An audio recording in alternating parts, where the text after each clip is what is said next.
est professeur de droit public à Sorbonne Université et membre du Centre d'histoire du XIXe siècle. Roselyne Lettron, pourriez-vous nous rappeler les origines de la célèbre loi de 1905 ainsi que la valeur juridique du terme laïcité? En quoi est-il associé à l'idée républicaine? Les origines de la loi de 1905. Alors, en fait, il faut considérer que la loi de 1905 n'est pas le point de départ du principe de laïcité. C'est plutôt son point d'aboutissement d'un mouvement plus ancien qui visait à séparer le spirituel du temporel. Dans un pays marqué par des querelles et des conflits religieux de toutes sortes, la séparation est perçue comme un instrument de paix. En témoignait déjà l'édit de Nantes de 1598 qui interdisait aux catholiques et aux protestants de, je cite, se disputer, contester, quereller, ni s'outrager ou s'offenser de fait ou de parole, mais se contenir et vivre paisiblement ensemble comme frères, amis et concitoyens. Le principe de laïcité s'est incarné en France dans la loi du 9 décembre 1905, loi de séparation des églises et de l'État, texte très étroitement associé à l'idée républicaine, tellement associé qu'il apparaît en fait comme un élément du patrimoine français. C'est si vrai qu'il a désormais valeur constitutionnelle. Et l'article 1er de notre Constitution, celle de 58, mentionne que la République est indivisible, laïque, démocratique et sociale. Point n'est besoin donc de faire entrer la laïcité dans la Constitution, elle y est déjà. Elle repose sur un principe simple, selon lequel l'État respecte toutes les croyances mais n'en reconnaît officiellement aucune. Il n'intervient pas plus dans la religion que la religion n'intervient dans le fonctionnement de l'État. Le célèbre formule d'Aristide Briand qui écrivait « L'État n'est ni religieux ni anti-religieux, il est a-religieux ». Au-delà des règles qui ont été imposées depuis 1905, la laïcité s'analyse ainsi comme d'abord un système de valeurs qui est destiné à protéger la paix civile dans un pays qui a eu une histoire extrêmement bousculée en matière de conflits religieux. Dès lors qu'il est associé à l'idée républicaine, la contestation du principe de laïcité prend donc une ampleur tout à fait particulière, puisque toute contestation va être perçue comme la contestation de notre régime républicain. Et donc, en quelque sorte, la laïcité est un témoignage de ce que l'on appelle communément aujourd'hui le vivre ensemble, c'est-à-dire une sorte de consensus qui permet de s'assurer qu'il y a en fait une communauté nationale et une communauté de gens qui partagent les mêmes valeurs. Et donc cet idéal républicain, eh bien, en France, il trouve qu'il s'incarne aussi dans la laïcité pour des raisons qui sont à la fois historiques, philosophiques et bien entendu religieux, puisque dans un pays où il y a plusieurs religions, ce qui est le cas en France, il est clair que la laïcité est un moyen d'assurer la paix religieuse. Sur le visuel de la première de couverture de votre livre La laïcité dans la tourmente, on voit un homme brandissant un panneau où est inscrit Laïcité pour avancer ensemble en paix. Le principe de laïcité impose, en quelque sorte, un vivre ensemble en vue de maintenir une certaine paix sociale. Croyez-vous qu'il puisse réellement se pérenniser au sein de sociétés où la liberté religieuse et le multiculturalisme demeurent si forts?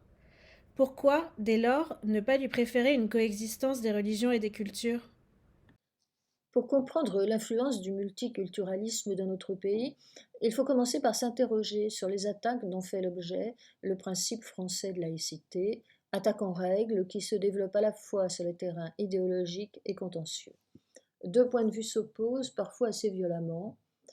La vision américaine de la laïcité, souvent relayée dans le monde anglo-saxon, mais aussi en France, va ainsi se heurter à la vision française. Le modèle américain, souvent qualifié de sécularisme, a été développé par des colons qui avaient été persécutés bien souvent précisément pour des motifs religieux dans leur pays d'origine, et c'est la raison pour laquelle ils migraient aux États-Unis. Donc ce modèle américain vise essentiellement à protéger les religions contre l'État en interdisant à l'État d'intervenir dans leur activité.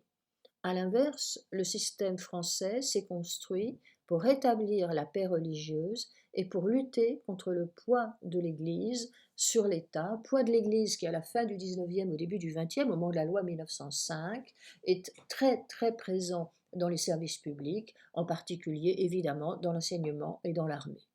Ce modèle français a donc pour finalité une finalité tout à fait inverse, puisqu'il s'agit de protéger l'État contre l'ingérence des religions, et donc de protéger cette sphère étatique, de la mettre à l'abri du fait religieux.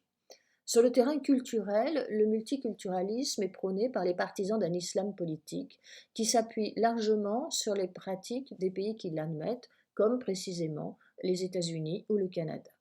Il conteste donc toute ingérence de l'État dans la pratique des cultes et feigne de croire que le principe de laïcité porterait atteinte à la liberté de conscience. C'est évidemment le contraire, car ce principe a pour objet de protéger toutes les convictions, y compris le droit de ne pas en avoir.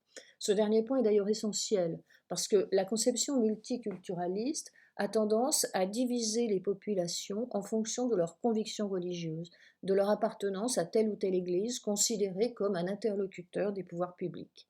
Mais ce système, qui fonctionne plutôt bien dans les pays à très fort ancrage religieux, comme les États-Unis, fonctionne moins bien dans un pays comme la France, où une large frange de la population se revendique comme athée ou agnostique.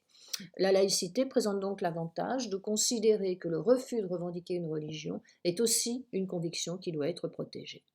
Sur le terrain contentieux, le multiculturalisme utilise toutes les actions possibles pour faire prévaloir son point de vue. On l'a vu par exemple lors des arrêtés, des contentieux liés aux arrêtés interdisant le port du burkini sur les plages, mais on le voit aussi dans les actions devant la Cour européenne des droits de l'homme. On se souvient notamment que certains groupements ont contesté devant cette juridiction la loi française interdisant la dissimulation du visage dans l'espace public, sauf port du masque pour des motifs sanitaires, exception prévue par la loi. Ces requérants n'ont pas eu gain de cause, la Cour ayant reconnu la spécificité française en matière de laïcité. Mais on constate tout de même, et ça n'est pas neutre, précisément, que la requérante était soutenue par un très grand cabinet d'avocats basé à Londres et spécialiste du droit britannique des minorités. Donc on voit très très bien là l'opposition entre la conception anglo-saxonne et la conception française. Pourquoi la non-discrimination est-elle aujourd'hui perçue comme une remise en cause de la neutralité religieuse?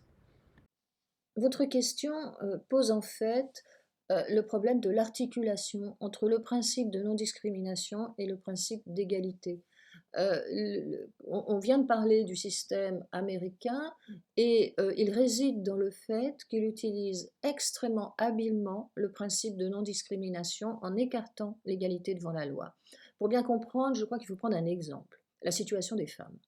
Certaines pratiques, exigées par leurs convictions religieuses ou celles de leurs proches, les cantonnent dans une situation d'infériorité, par exemple en leur imposant le port de certains vêtements, en leur interdisant de se déplacer seules, de rentrer dans un café ou de serrer la main d'un homme.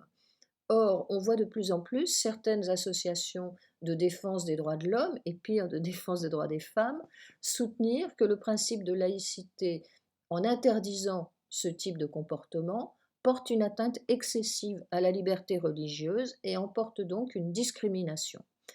Et le principe de non-discrimination est alors invoqué de manière tout de même un peu étrange pour pérenniser la sujétion des femmes et porter atteinte à leur dignité. On assiste alors à une sorte de mise sous tutelle de la laïcité par le principe de non-discrimination.